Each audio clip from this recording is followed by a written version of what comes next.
Okay, ganito lang natin linisin ang ating mga alahas na eme-eme, no? Ganito lang. I-demo sa inyo kung paano.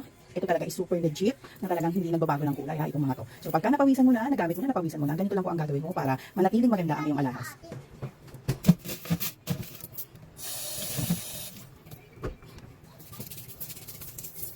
Yan. Kusot-kusutin mo lang siya, no? O yung manipis, kung manipis ang mga nabili mo, make sure na dahan-dahan ka kasi syempre manipis. So since ito kasi is makakapal, so kahit ganito-ganito lang ang paglilinis mo, okay na okay. Kasi hindi naman siya mapipigtas basta-basta kasi nga may kakapalan yung kanyang chain.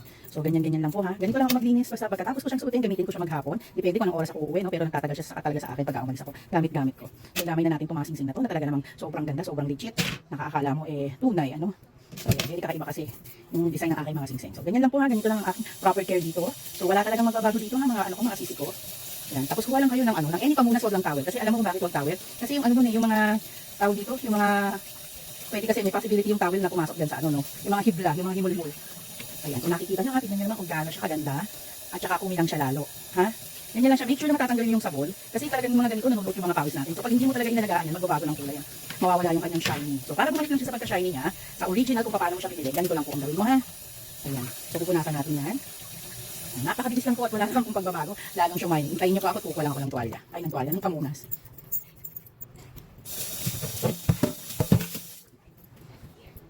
Ayan, ito napili ko. Gagamit lang tayo ng kulay black na pamunas para talagang makita nyo.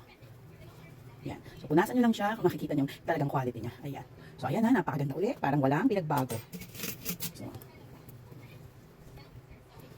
mas makintab, mas lalo siyang mabago. Lalo siyang mukhang bago talaga. So yung mga nag-aalala po sa ating mga Finiflex na jewelries, huwag po mag-alala dahil ganito lang po talaga siya simple. Ganito lang talaga ginagawa ko pagkatapos ko siyang suotin talaga. Ayan. So makikita nyo na walang pagbabago. Ayan. So wala pong cut-cut yan ha. Ganun pa rin siya.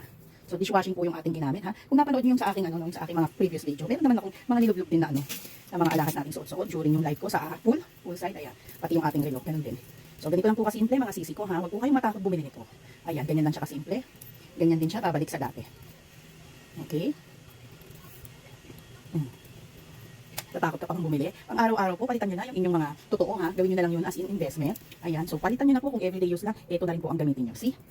See the quality po ha. Sobrang high quality po ng ating binibenta. At lahat ng ito ay ating sabok na sabok na. Ganyan po siya kaganda, ganyan siya katimay. So, non-tarnish po talaga. At talagang 100% titanium and titanium and stainless steel siya. Okay? Okay, ayan. Meron na naman tayong isang napatunayan pa sa inyo ha. Okay, see you po sa live ko later.